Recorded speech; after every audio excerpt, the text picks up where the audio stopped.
అందరికీ నమస్తే అండి. America and Israel versus Iran మధ్య జరుగుతున్న యుద్ధంలో నిన్న కీలక పరిణామాలు చోటు చేసుకున్నాయి.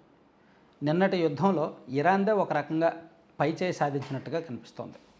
ఎందుకంటే ఇరాన్ తన గగనతల రక్షణ వ్యవస్థతో అమెరికాకు చెందిన 2 యుద్ధ విమానాలను కూల్చేసింది నిన్న.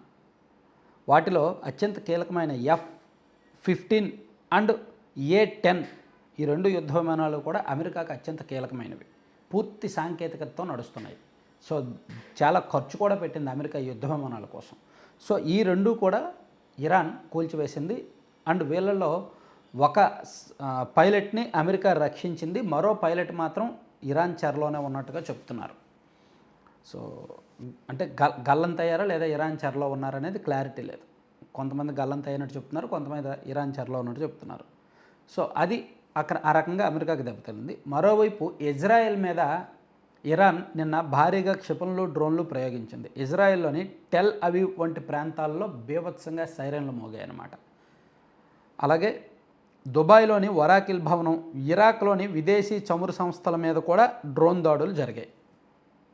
సో ఇరాన్ నిన్న దాడుల తీవ్రత పెంచింది.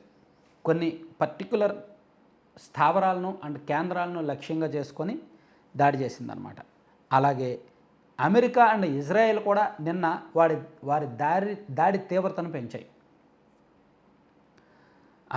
ఇరాన్లో అతిపెద్దదైన B-1 వంతెనను అమెరికా క్షిపణి దాడులతో కూల్చివేసింది. ఇది ఒక రకంగా ఆ ప్రాంతంలో అతిపెద్దదైన అతి ఎత్తైన వంతెన అనమాట. B-1 వంతెన, దాన్ని కూల్చేసింది. అలాగే టెహ్రాన్లోని క్షిపణి నిల్వ కేంద్రాలు మరియు ఆయుధ కేంద్రాలపై కూడా ఇజ్రాయెల్ విమానాలు విరుచుకుపడ్డాయన్నమాట.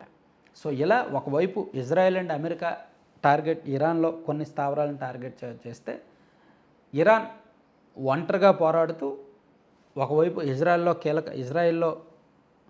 కీలక స్థావరాలను అండ్ అమెరికాకు చెందిన యుద్ధ విమానాలను నిన్న నేలమట్టం చేసింది. అయితే ఈ ఓవరాల్ యుద్ధంలో ఎక్కువగా మాట్లాడింది మాత్రం డొనాల్డ్ ట్రంప్.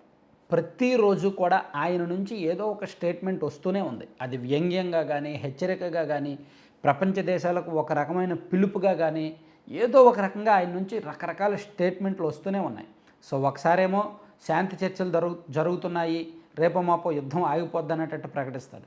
ఇంకోసారేమో ఇరాన్ను లొంగ తీసుకుంటాం, పూర్తిగా ఆధిపత్యం మాదే అని ప్రకటిస్తాడు. ఇంకోసారేమో అది హార్ముజ్ జలసంధి కాదు, ట్రంప్ జలసంధిగా కాబోతోంది అని ఇంకోసారి ఆయన మాట్లాడతాడు. ఇలా రకరకాల ప్రాలాపనలు, చిన్నపిల్లాళ్ళలాగా పిచ్చివాగుడు ఏదో వాగుతూనే ఉంటాడనమాట డొనాల్డ్ ట్రంప్. అయితే నిన్న తాజాగా ఆయన ఏమన్నాడు, ఇరాన్ను పూర్తిగా రాతి యుగంలోకి నెట్టేస్తాం, వాళ్ళ దగ్గర ఆయుధాలు ఉండవు, వాళ్ళ దగ్గర అణ్వాయుధాలు ఉండవు, వాళ్ళ దగ్గర డ్రోన్లు ఉండవు, వాళ్ళ దగ్గర క్షిపణులు ఉండవు, అవన్నీ కూడా అయిపోతాయి. అయిపోయిన తర్వాత వాళ్ళ భూతల యుద్ధంలో కూడా వాళ్ళు నేలకరుస్తారు, ఓడిపోతారు. ఆ తర్వాత పూర్తిగా ఇరాన్ అనే దేశం రాతి యుగంలోకి వెళ్ళిపోద్ది అనే డొనాల్డ్ ట్రంప్ చాలా తీవ్రంగా హెచ్చరించారు.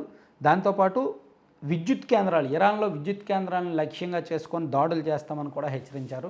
సో దీన్ని ఇరాన్ ఖండించింది. ఇది కరెక్ట్ కాదు, ఇది యుద్ధనేరంగా మేము పరిగణిస్తాము, అంతర్జాతీయ దేశాలు కూడా దీన్ని ఊరుకోవని చెప్పి ఇరాన్ నుంచి ఒక ప్రతిఘటన వచ్చింది.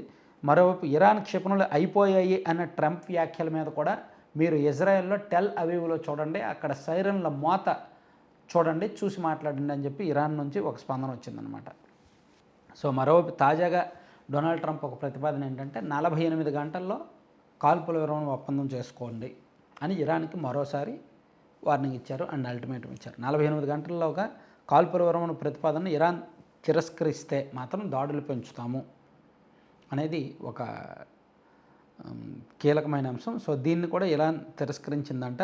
సో దీంతో ఇజ్రాయెల్ అండ్ అమెరికా కలిపి మరింత దాడులు ఉధృతం చేయాలని నిర్ణయించాయని చెప్తున్నారు. సో ఓవరాల్గా నిన్న ఈరోజు అప్డేట్స్ ప్రకారం చూసుకుంటే మాత్రం యుద్ధం ఆగేలా కనిపించడం లేదు. యుద్ధం నెక్స్ట్ లెవెల్కి వెళ్ళేలాగానే కనిపిస్తోంది. మన రాష్ట్రాన్ని అండ్ మన దేశానికి యుద్ధం ప్రభావం ఇప్పుడిప్పుడే కనిపిస్తోంది. నిత్యావసరాల ధరలు పెరిగాయి అండ్ పెట్రోల్ ధరలు కొంత ప్రభావం పెరుగుతున్నాయి.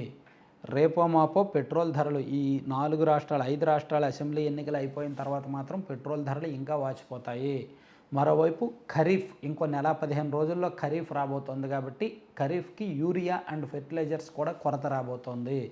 సో యుద్ధం ఆగిపోద్దేమో అని చెప్పి ఆ ఇరాన్ దేశస్తులు లేదా అమెరికా ఇజ్రాయెల్ వాళ్ళు ఎంత వెయిట్ చేస్తున్నారో తెలియదు, కానీ మనలాంటి దేశాలు మాత్రం యుద్ధం ఆగడం కోసం చాలా వెయిట్ చేస్తున్నారు, చాలా ప్రయత్నాలు చేస్తున్నారు. Thank you.